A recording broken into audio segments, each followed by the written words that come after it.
شادی سے پہلے پیار ہوا مگر شادی نہ ہو سکی اور پھر محبت ظالم بن گئی۔ 2.5 سال پہلے لاہور میں پیش آنے والے واقعے کی سچی روداد۔ لاہور کے علاقے چنگ میں ایک لڑکا اور لڑکی ایک دوسرے سے عشق کیا کرتے تھے، آپس میں شادی بھی چاہتے تھے، مگر لڑکے کے گھر والے راضی نہ ہوئے، چنانچہ اس کی شادی چچا کی بیٹی سے کر دی گئی۔ عثمان کی بیوی فرما بردار، خوبصورت، پیار کرنے والی عورت تھی۔ دوسری جانب کشمالہ کی شادی بھی اپنے تائی کے بیٹے سے ہو جاتی ہے۔ اس کا شوہر بھی ایک انتہائی شریف اور اچھا نوجوان تھا، بیوی سے پیار بھی کرتا تھا، اس کی ہر خواہش کو پورا بھی کرتا تھا، مگر دوسری طرف عشق کا شیطان بھی رقص میں مصروف تھا۔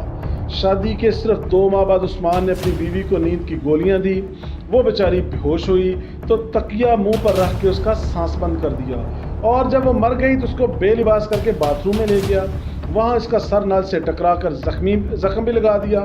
بیوی کو نئے کپڑے بھی باتھ روم میں رکھ دیے اور یہ تاثر دیا کہ بیوی نہانے کے لیے باتھ روم میں گئی تھی اور وہاں سے گر کر فوت ہو گئی۔ اس کے بعد یہ اپنے گھر سے چلا گیا، پھر اسے فون کیا گیا کہ تمہاری بیوی باتھ روم میں گر کر فوت ہو گئی ہے۔ اس بے گناہ لڑکی کی تدفین کر دی گئی، کسی کو شک بھی نہ ہوا۔ دوسری جانب کشمالہ طارق نے جو پارٹ 2 پر کام شروع کیا، اس نے ایک دن شوہر کو نیند کی گولیاں دی، عثمان کو بلا لیا، بے ہوش شوہر کے منہ پر شاپر چڑھایا، اس کا سانس جب بند ہو گیا تو اس کا جسم باہر گیٹ کے پاس چھوڑ دیا گیا۔ سب یہی سمجھے کہ اس کو ہارٹ اٹیک ہوا اور وہ فوت ہو گیا۔ چند ماہ گزرے، دونوں کا رابطہ آپس میں کبھی بھی نہیں ٹوٹا تھا۔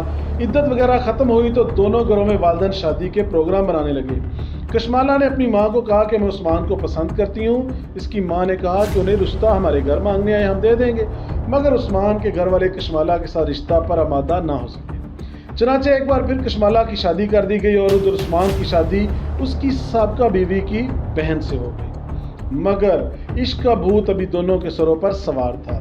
ایک ایک قتل دونوں کا چھپ چکا تھا اور ایک دوسرے کو پانے کے لیے یہ ایک ایک اور قتل کرنا چاہتے تھے، یعنی کشمالہ کے دوسرے شوہر کی جان بھی لینا چاہتے تھے۔ یہاں مزید ظلم قدرت کو منظور نہ ہوا، کشمالہ اور عثمان کی عقل یہاں ساتھ چھوڑ گئی۔ دونوں نے پروگرام بنایا کہ کشمالہ اپنے شوہر کو ہنی مون کے لیے مری لے جائے، دوسری طرف عثمان اغوا ہونے کا ڈرامہ رچائے گا اور وہ بھی مری پہنچ جائے گا۔ چونکہ کشمالہ کا دوسرا شوہر اسے نہیں جانتا تھا، لہذا کسی ویران جگہ گھومتے پھرتے عثمان کشمالہ کے شوہر کو پہاڑیوں سے دھکا دے دے گا اور وہ بھی اگلے جہان پہنچ جائے گا۔ یہ معاملہ ختم ہو جانے کے بعد کشمالہ عثمان کے ساتھ بھاگ کر شادی کر گئی۔ عثمان ڈرامے کے تحت اغوا ہوا تو اس کے گھر والوں نے اس کے اغوا کی درخواست تھانے میں دے دی۔ سنگین نوعیت سمجھ کر پولیس نے ہنگامی بنیادوں پر تفتیش کا آغاز کر دیا۔ عثمان کے کار ریکارڈ پر کشمالہ موجود تھی، اس سے پوچھ گچھ کی گئی تو اس نے بڑی آسانی کے ساتھ ہتھیار ڈال دیے۔ پھر کشمالہ نے فون کر کے عثمان کو واپس بلا لیا اور پولیس نے اسے بھی گرفتار کر لیا۔ یہیں دونوں کے پہلے شوہر اور بیوی کی موت پولیس کو شک گزر گیا۔ جب دونوں کو انٹروگیشن روم میں لے جایا گیا تو دونوں نے اپنے جرائم کا اعتراف کر لیا۔ اس سچی کہانی کی سب سے افسوسناک بات یہ ہے کہ کم عقل ملزم یا مجرم جوڑا تھانے میں دھڑلے سے کہتا رہا کہ ہم نے ایک دوسرے کو حاصل کرنے کے لیے جو کچھ کیا وہ بالکل ٹھیک ہے، ہم نے محبت کی خاطر سب کچھ کیا ہے۔ اب اللہ ہی جانتا ہے کہ ایسی سفاکیت اور خود غرضی کو محبت کہا جائے گا یا پھر کچھ اور۔ اس میں ہوا کیا ہے؟ کشمالہ نے اپنے بے گناہ شوہر کی جان لی، عثمان نے اپنی بے گناہ بیوی کو قتل کیا اور بھروسہ کیا توڑا کہ اب اس کے بعد اپنی ساری کے ساتھ شادی بھی کر لی، اور ساری کے ساتھ شادی کے بعد کشمالہ اپنے دوسرے شوہر کو پھر ٹھکانے لگانے کا منصوبہ بنانے لگی۔ یعنی یہ ایک ایک قتل کر کے ان کا دل نہیں بھرا اور یہ دوسرے تیسرے قتل کی تیاریاں کرنے لگ گئے۔ مگر قدرت جب کسی کو پکڑنا چاہتی ہے اور پنجاب پولیس جب کسی کو گرفتار کرنے پر آتی ہے تو مجرم کو پتال سے بھی نکال لاتی ہے۔ یہ اس وقت حوالہ جیل کے اندر دونوں بند ہیں اور اپنے اپنے جرموں کی سزا بھگت رہے ہیں۔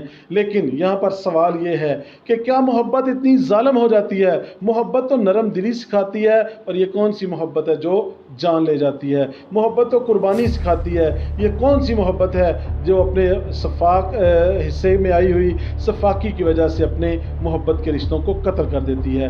سوال آپ کے سامنے ہے، کیا کشمالہ اور عثمان نے ٹھیک کیا یا اور کیا قدرت کی طرف سے ان کو ٹھیک سزا ہوئی یا آپ کی نظر میں جو بڑے ہیں ان کو محبت کے بارے میں کیا کرنا چاہیے؟ کمنٹس میں اپنی رائے کا اظہار ضرور کیجیے گا۔ چینل پسند آئے تو سبسکرائب کر کے بیل آئیکن کو دبا دیجیے گا، اور یہ نئے نسل کے جو کچھ لوگ ہیں، نئے محبت میں گرفتار لوگوں سے 3 سے 4 لوگوں سے یہ کہانی ضرور شیئر کیجیے گا، تاکہ کوئی جرائم کی راہ پر نہ چل سکے، اور محبت کو پانے کے لیے اگر تو سیدھا راستہ ملے تو اس پر چلا جا سکے، برا ہو تو اس سے بچا